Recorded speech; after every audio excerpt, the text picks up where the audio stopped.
Hello friends, आज के video में डिस्कस करने जा रही हूँ कैरोलिन वेल्स के द्वारा लिखी गई poem how to tell wild animals को। अमेरिकन मिस्ट्री ऑथर थी वो। उनका जन्म हुआ था 18 जून 1862 को और डेथ हुई थी 26 मार्च 1942 को। इस पोयम के अंदर एक बहुत ही ह्यूमरस अंदाज में वो हमें अलग अलग जानवरों की क्वालिटीज़ को बताने की कोशिश कर रही हैं और साथ ही साथ में ये भी बता रही हैं कि पर्टिकुलर क्या कैरेक्टरिस्टिक्स होते हैं या क्या तौर तरीके होते हैं इन जानवरों के जब वे शिकार पर होते हैं या शिकार कर रहे होते हैं। तो ध्यान दीजिएगा पोयम पर। If ever you should go by chance अचानक से, अगर by chance to the jungles in the east, आप ईस्ट के जंगलों की ओर जाएं। And if there should to you advance, और वहाँ पर आपके सामने आए a large and tawny beast, कौन आए? एक लंबा चौड़ा और येलोइश ब्राउन कलर का जानवर, बीस्ट यानी जानवर। If he roars at you as you are dying, और क्योंकि जब सामने आ जाएगा तो निश्चित रूप से शिकारी प्रवृत्ति का है, तो शिकार तो आपका करेगा ही, और जब आप मर रहे होंगे ना तो वो क्या करेगा? रोर करेगा, गुर्राएगा। You will know it is the Asian lion, और आप समझ जाइएगा कि ये एशियन लायन है। नेक्स्ट जानवर की वो जो बात कर रहा है वो है बंगाल टाइगर, कर रही हैं सॉरी, वो है बंगाल टाइगर। और if some time when roaming round, अगर ऐसे ही कभी घूमते हुए, a noble wild beast greets you, एक उच्च कुल का शाही सा कोई जानवर आकर के आपका अभिवादन करे। वो ही कहने का तरीका है पोइटेस का। कहना ये चाह रही है कि एक लंबा चौड़ा जंगल के प्रमुख जानवरों में से एक जानवर आकर के अगर आपके सामने खड़ा हो जाता है, जिसके शरीर पर क्या है? ब्लैक स्ट्राइप्स, काली धारियाँ, ऑन अ येलो ग्राउंड, और चमड़ी कैसी है? पीले रंग की। अगर आपके सामने आ जाता है, just notice if Yeats you, जब वो आपको खाए ना तो केवल आप ये नोटिस कर लीजिए उसकी चमड़ी कैसी है। This simple rule may help you learn, इस सिंपल रूल से ही आप जान जाएंगे the Bengal tiger to discern, कि आपने किसको देखा है? बंगाल टाइगर को आपने देखा है। The Bengal tiger to discern, discern यानी सी। नेक्स्ट वो बात कर रहे हैं तेंदुए की। इफ़ स्ट्रोलिंग फोर्थ, अगर आप आगे बढ़ते हैं, अ बीस्ट यू व्यू, तो आप एक जानवर को देखेंगे। A beast you view whose hide with spots is peppered, ये जो जानवर होगा ना, हाइड यानी चमड़ी, इसकी पूरी चमड़ी पर छोटे छोटे धब्बे होंगे। पेपर्ड यानी जैसे वो मसाला छिड़क देते हैं हम, तो उसी तरीके से इसकी चमड़ी पर क्या होंगे? जगह जगह पर काले काले धब्बे होंगे। As soon as he has leapt on you, जैसे ही वो आप पर उछाल भरेगा ना, you will know it is the leopard, आप समझ जाइए कि ये लेपर्ड है। Will do no good to roar with pain, अब दर्द से कराहने की भी कोई फ़ायदा नहीं है। It will do no good, he will only leap and leap again, क्योंकि आप दर्द से कराएंगे तो भी क्या होगा? वो केवल आपके ऊपर उछलेगा। He will leap and leap again. If next वो बात करते हैं भालू की। If when you are walking round your yard, जबकि आप घूम रहे होंगे, you meet a creature there, तो आप एक जानवर से मिलेंगे। Who hugs you very very hard, ये जानवर आपको क्या करेगा? कस कर के पकड़ लेगा, गले लगा लेगा। Be sure it is bear, तो समझ जाइए कि ये भालू है जब वो आपको कसकर गले लगाए, क्योंकि भालू का शिकार करने का तरीका यही होता है कि वो अपने शिकार को अपनी बाहों में कस करके मसल देता है। If you have any doubts, अगर आपको कोई भी संदेह हो, I guess he will give you just one more caress, मैं ये अनुमान लगाती हूँ अगर आपको उसके भालू होने पर ज़रा सा भी संदेह होगा ना, तो वो एक और बार आपको कस करके पकड़ेगा और आप समझ जाएंगे कि ये भालू ही है। नेक्स्ट वो दो जानवरों का अंतर करती हैं फिफ्थ स्टेंजा के अंदर, हाइना और क्रोकोडाइल का। हाइना और क्रोकोडाइल का। हाइना जो है लकड़बग्घा, हमेशा जब शिकार करता है उसके चेहरे पर मुस्कान होती है, और क्रोकोडाइल जब शिकार करता है तो वो रोता है। मगरमच्छ के आंसू आप लोगों ने सुना भी है, तो इस आधार पर आप इनमें अंतर कर सकते हैं। तो देखिएगा स्टेंजा को, दो to distinguish beast of prey, a novice might nonplus, जब ये शिकार करने वाले जो जानवर है ना, बीस्ट ऑफ प्रे, शिकार करने वाले जानवर, डिस्टिंग्विश यानी अंतर करना, इन शिकार करने वाले जानवरों में अंतर करना। अ नोविस माइट नॉन प्लस, करते वक्त क्या होगा, एक जो कम अनुभव वाला व्यक्ति है जिसका अनुभव नया नया है, वो क्या करेगा, कंफ्यूज हो जाएगा। नॉन प्लस यानी कंफ्यूज।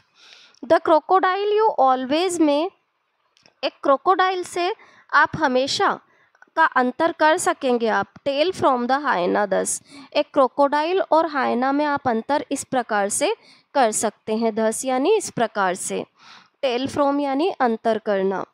हाइना कम विद मेरी स्माइल्स, हाइना जो है वो एक मुस्कान लिए हुए आता है शिकार करते वक्त। But if they weep they are crocodiles, और जो क्रोकोडाइल होता है ना, अगर रो रहा हो तो समझ जाइए कि वो क्रोकोडाइल है। नेक्स्ट वो बात करते हैं, लास्ट स्टेंजा में पोइटेस हमें जो बता रही हैं वो है कैमिलियन, गिरगिट। द ट्रू कैमिलियन इज, सच्चा जो कैमिलियन होता है वो कैसा होता है, छोटे कद का होता है। A lizard sort of thing, छिपकली जैसा दिखता है। He hasn't any ears at all, उसके कान तो होते ही नहीं हैं। And not a single wing, और पंख भी नहीं होते। If there is nothing on the tree, अगर पेड़ पर कुछ भी नज़र ना आए ना आपको, it is a chameleon you see, तो आप समझ जाइए कि आपने कैमिलियन देखा है। एक्चुअल में कैमिलियन की ये क्वालिटी होती है कि ये जिस भी सतह पर होते हैं उसी के रंग में खुद को चेंज कर लेते हैं। तो उस कारण से पोइट कह रही हैं कि अगर पेड़ पर आपको कुछ भी नज़र ना आए, यानी कि पेड़ के रंग में ही अगर गिरगिट खुद को बदल करके वहाँ बैठा हुआ है, आपको कुछ ना नज़र आए, तो समझ जाइए कि पेड़ पर कैमिलियन बैठा हुआ है। अब क्वेश्चन आंसर्स को डिस्कस कर लेते हैं। फर्स्ट क्वेश्चन है, does dine really rhyme with lion, क्या डाइन और लायन एक दूसरे के साथ राइम करते हैं? तो नहीं करते हैं, ध्यान रखिएगा। कैन यू से it in such a way that it does, क्या आप इसे इस तरीके से कह सकते हैं कि ये एक दूसरे के साथ राइम करें? तो वो केवल उस सिचुएशन में संभव है जबकि हम लाइन को लाइंग पढ़ें, अन्यथा नहीं है। सेकंड क्वेश्चन है, how does the poet suggest that you identify the lion and the tiger, lion और टाइगर को आप कैसे पहचानेंगे, ये कैसे पता चलेगा? तो लायन क्या है, रोर करके शिकार करता है। ये येलो कलर का, येलो ब्राउन कलर का जानवर होता है, लंबा चौड़ा। जबकि टाइगर जो होता है वो बड़ा साइलेंट आता है। क्यों? नोबल है, शाही अंदाज में आता है। इसके शरीर पर धारियाँ होती है और पीली चमड़ी होती है। When can you do so according to him? Generally poetess क्या कह रही है, कब पहचानेंगे आप, जब वो आप पर आक्रमण करने के लिए आपकी ओर आ जाएगा तब। थर्ड क्वेश्चन है, do you think the words left and left in the third stanza are spell correctly, क्या ये लेफ्ट और लेफ्ट वर्ड करेक्ट स्पेल हैं? तो लेफ्ट जो है वो LEAPT है, करेक्ट स्पेल नहीं है, और लेप जो है LEAP है।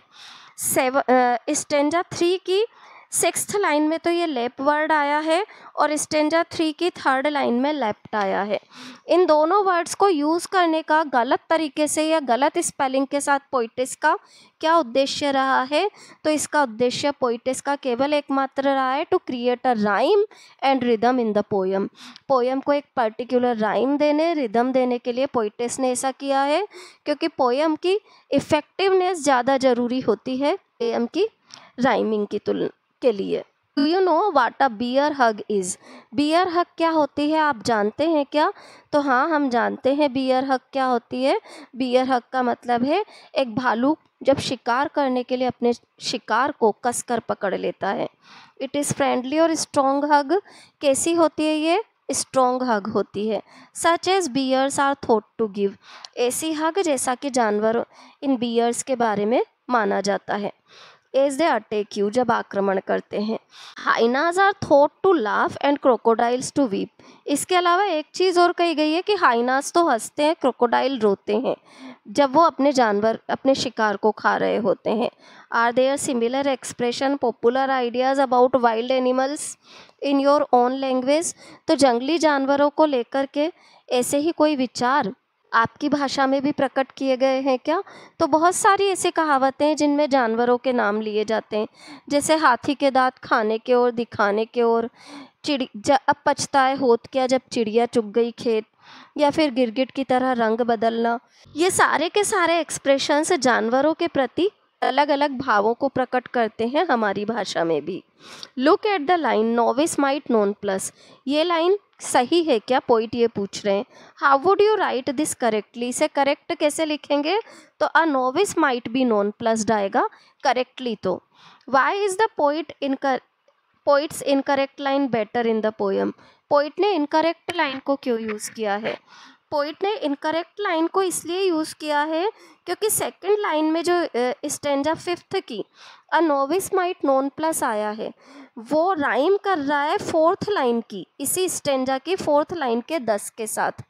तो पोइट ने पोएम के अंदर राइमिंग को मेंटेन करने के लिए इसे यूज़ किया है, और साथ ही साथ में पोइट ने अपनी पोएम को इफ़ेक्टिव बनाने के लिए एक रिदम को मेंटेन करने के लिए पोएम के अंदर मेंटेन करने के लिए भी इस तरीके से इन शब्दों का प्रयोग किया है।